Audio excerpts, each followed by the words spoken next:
Breaking news చూస్తున్నారు. Dominican రిపబ్లిక్లో ఘోర విమాన ప్రమాదం జరిగింది. లారోమానో ఎయిర్పోర్టు రన్వేపై విమానం పేలింది. విమానం టేక్ ఆఫ్ అవుతుండగా విమానంలో మంటలు చెలరేగాయి. నియంత్రణ కోల్పోయి రన్వేను ఢీకొట్టింది. విమానం రన్వేను బలంగా ఢీకొట్టడంతో వెంటనే భారీగా మంటలు చెలరేగాయి. వెంటనే పేలిపోయింది నిజానికి ఆ విమానం. ప్రమాదంలో 2 పైలట్లు సజీవ దహనమైపోయారు. ఫ్యూయల్ ట్యాంకర్లో మంటలు చెలరేగినట్లుగా అనుమానాలు వ్యక్తమవుతున్నాయి. మంటల్లో పూర్తిగా దగ్ధమైపోయింది విమానం. సోషల్ మీడియాలో వైరల్ అవుతూ ఉన్నాయి ప్రమాద దృశ్యాలు. ఘటనపై పోలీసులు, విమానయాన అధికారులు దర్యాప్తు ప్రారంభించారు. ఆ దృశ్యాలు మీరు చూస్తున్నారు ఆర్టీవీ స్క్రీన్ మీద. మీరు చూడొచ్చు విమానం టేక్ ఆఫ్ అవుతూ ఉండగా పాపం తీవ్రంగా ప్రయత్నించారు. వెంటనే ఆ ముందున్న ఆ వీల్ ఊడిపోయింది. ఆ తర్వాత మంటలు ఒక్కసారిగా వ్యాపించడంతో భారీగా మంటలు చెలరేగాయి. ఆ సర్కిల్లో మీరు చూడొచ్చు రన్వే పైన పాపం విమానం టేక్ ఆఫ్ అవుతుండగా టేక్ ఆఫ్కి ల్యాండింగ్ గేర్ ఆ ముందు ఉంటుంది గేర్, అది స్టార్ట్ అయ్యింది. ఆ వీల్స్ కూడా రిలీజ్ అయ్యాయి అండ్ వెళుతూ ఉండగా పాపం మళ్ళీ దాన్ని కారణం ఏమై ఉండొచ్చు అనేది ప్రస్తుతం ఇన్వెస్టిగేషన్ జరుగుతూ ఉంది. కానీ మీరు చూడొచ్చు ఆ ప్రమాదం ధాటికి అక్కడ ఎటువంటి పరిస్థితి ఏర్పడిందని చెప్పి పూర్తిగా ఆ విమానాన్ని కంట్రోల్లో తీసుకొచ్చేందుకు తీవ్రంగా శ్రమించారు అక్కడ పైలట్లు. డొమినికన్ రిపబ్లిక్లో ఘోర విమాన ప్రమాదం జరిగింది. అక్కడ ఆ దృశ్యాలు మీరు చూస్తే అమెరికా రిజిస్ట్రేషన్తో ఉన్న గల్ఫ్ స్ట్రీమ్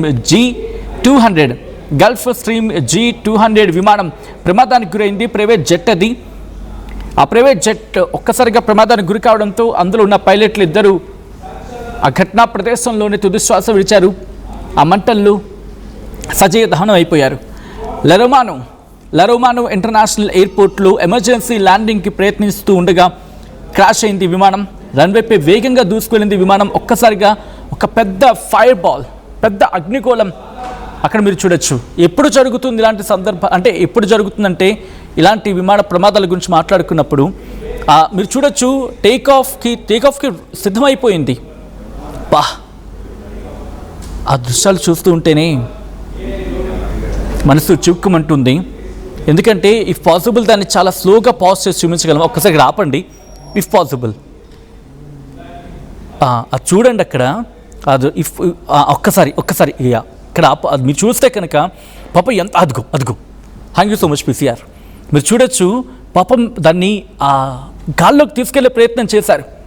వెనకాల బహుశా ఆ గేర్స్ ఉంటాయి కదా, వీల్స్ ఉంటాయి కదా, అవి అందుకోలేదా లేకపోతే కారణం ఏదైనా కానీ మీరు చూడొచ్చు పాపం వాళ్ళ ప్రయత్నం ఆఖరి నిమిషం ఎప్పుడైతే ఫెయిల్ అయిపోయిందో దాన్ని మళ్ళీ ల్యాండ్ చేసే ప్రయత్నమో లేకపోతే ఏం జరిగిందో అంటే వెంటనే ఆ ముందు ఉన్న చక్రాలు విరిగిపోయాయి. అంతే, ఇక పరిస్థితి చేయి దాటిపోయింది. అదిగో ఇక్కడ ఆపండి. మీరు చూస్తే వెనకాల ఉన్నప్పుడు జరగలేదు, ముందు ఉన్నప్పుడు ప్రమాదం జరగలేదు. ఎప్పుడైతే కరెక్ట్గా దాని గర్భభాగం అంటూ ఉంటాం కదా, కరెక్ట్గా దాని కడుపు భాగం అనుకుంటే అంతే మధ్యలో ఇక్కడ ఇలాగే ఉంచండి. ఆ మధ్యలో మీరు చూస్తే కనుక అక్కడే ఫ్యూయల్ ట్యాంకర్ ఉంటుంది. ఎప్పుడైతే ఫ్యూయల్ ట్యాంకర్కి ఈ రాపిడికి గురైందో, ఆ రప్చర్కి గురైందో వెంటనే మంటలు అంటుకున్నాయి. అంతే, ఇక కంటిన్యూ చేద్దాం విజువల్. అద్దుకో వెంటనే వితిన్ సెకండ్స్ ఆ రన్వే మీద, రోడ్ అనకూడదని రన్వే అంటూ ఉంటాం, ఆ రన్వే పైన భారీగా మంటలు అంటుకున్నాయి. వెంటనే పెద్ద అగ్నిగోళం ఎగిసిపడింది. ఫైర్ బాల్ అంటూ ఉంటారు. ఇక్కడ మీరు చూడొచ్చు పాపం ఆ పైలట్లని బహుశా అక్కడ మెచ్చుకోవాల్సిన సందర్భం. ప్రయత్నం చేశారు. వాళ్ళ ప్రాణాలని పణంగా పెట్టి ఆ ప్రైవేట్ జెట్లో ఉన్న వాళ్ళని కాపాడే ప్రయత్నం చేశారు. వెంటనే అక్కడ ఆ ప్రమాదంలో 2 మరణించారు, సజీవ దహనమయ్యారు. ఈ ఘటనకు సంబంధించి పూర్తి స్థాయి దర్యాప్తు జరుగుతూ ఉంది. ఈరోజు డొమినికన్ రిపబ్లిక్లో లారోమానో ఇంటర్నేషనల్ ఎయిర్పోర్ట్ దగ్గర ప్రైవేట్ జెట్ ప్రమాదంలో 2 పైలట్లు అసజీవ దహనమైపోయారు. ఘటనలో ప్రమాదానికి గురైన విమానం అమెరికాలో రిజిస్టర్ అయిన గల్ఫ్ స్ట్రీమ్ G200 N318JF. ఇది టెక్సాస్లోని ఆస్టిన్కు వెళ్తూ ఉండగా ఎమర్జెన్సీ ప్రకటించి ల్యాండింగ్ అవ్వడానికి ప్రయత్నించింది. విమానం లారోమానో నుంచి టేక్ ఆఫ్ అయిన 16 నాటికల్ మైళ్ళ దూరంలో ఉన్నప్పుడే టెక్నికల్ ఇష్యూని గుర్తించారు పైలట్లు. ఎమర్జెన్సీ ప్రకటించారు. అంటే మేడే అంటూ ఉంటాం కదా, మేడే కాల్ అంటూ ఉంటాం. మేడే కాల్ ప్రకటించారట. You have to get unofficial confirmation for that. అయితే ఆ ఎమర్జెన్సీ ప్రకటించి విమానాశ్రయానికి తిరిగి వచ్చారు. రన్వేపై ల్యాండింగ్ టైంలో రన్వేపై ల్యాండింగ్ అవుతూ ఉండగా విమానం అదుపు కోల్పోయింది. వెంటనే విమానం రన్వేని తాకింది, బలంగా తాకింది. దీంతో వెంటనే భారీ అగ్ని ప్రమాదం సంభవించింది. అయితే దీన్ని సివియర్ మెకానికల్ ప్రాబ్లమ్స్ అంటూ కూడా అధికారిక ప్రకటనలో పేర్కొన్నారు. అయితే దీనికి ప్రధాన కారణం టెక్నికల్ ఇష్యూగానే వాళ్ళు ప్రస్తుతానికి భావించడం జరుగుతోంది.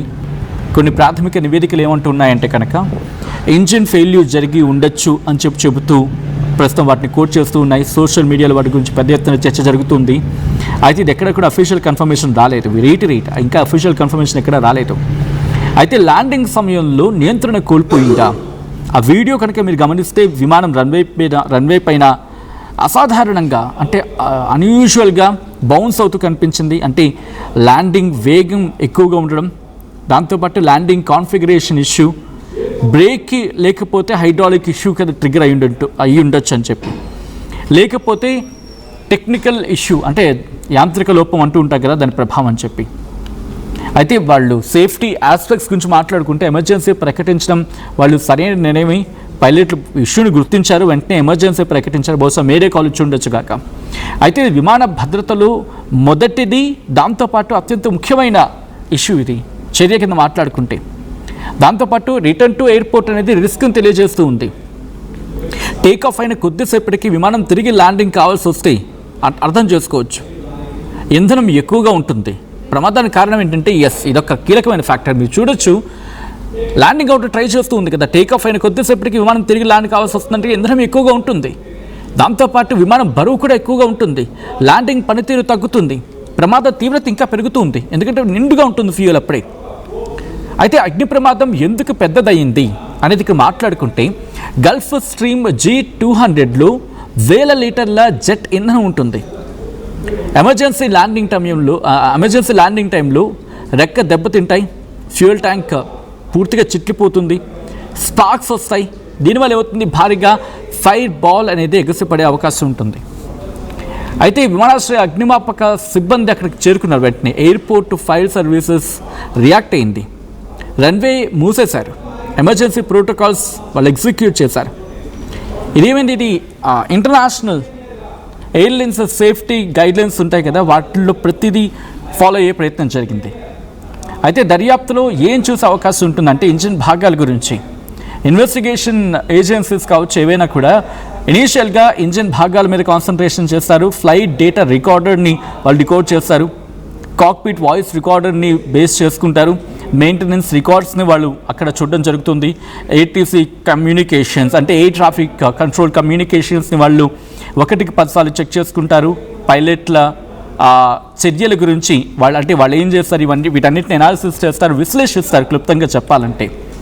అయితే ప్రమాదం ఇంకోసారి గుర్తు చేసిన విషయం ఏంటి, విమానయాన రంగానికి సంబంధించి పాఠాల గురించి మాట్లాడుకోవాలి. ఇక్కడ గుజరాత్లో జరిగిన అగ్ని ప్రమాదంలో కాలి బూడిదైపోయిన ఆ విమానాన్ని చూసాం మనం. ఏకంగా 170 మందికి పైగా ఆ ఘటనలో. ఎటువంటి ప్రమాదం అది మనం మర్చిపోతామా? ప్రైవేట్ జెట్స్లో కూడా కమర్షియల్ ఎయిర్లైన్స్ లాగే కఠినమైన మెయింటెనెన్స్ అవసరం అనేది ఇంకోసారి తెలియజేస్తుంది. టెక్నికల్ ఇష్యూస్ ఎంత కీలకమైన అంశమో ఇంకోసారి ట్రిగర్ చేస్తుంది. ఎమర్జెన్సీ ప్రొసీజర్స్పై పైలట్స్కి సంబంధించి శిక్షణ ప్రాణాలను కాపాడే కీలక అంశం.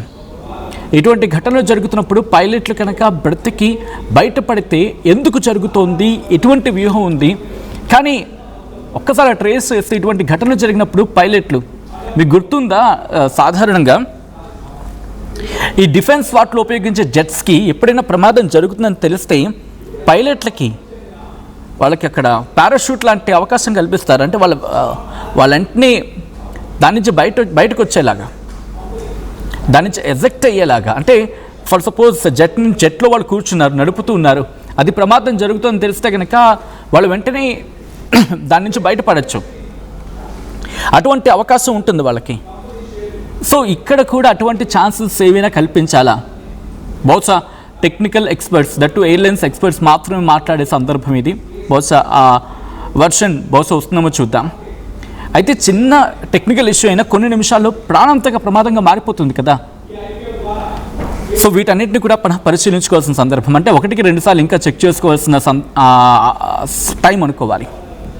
ఈ కథనం మిమ్మల్ని కాస్త కలవరపరచొచ్చు, అయితే మిమ్మల్ని కలవరపాటు గురి చేయడం ఆర్టీవీ ఉద్దేశం కాదు. కానీ ఇటువంటి కథనాలు చూసినప్పుడు కాస్త కలవరపాటు గురి అవకాశం ఉంటుంది కాబట్టి దీనికి సంబంధించి తగిన జాగ్రత్తలు తీసుకోవాలని ఆర్టీవీ సూచించడం జరుగుతోంది. This is our disturbing content. Video description is highly advised. Visuals చూద్దాం.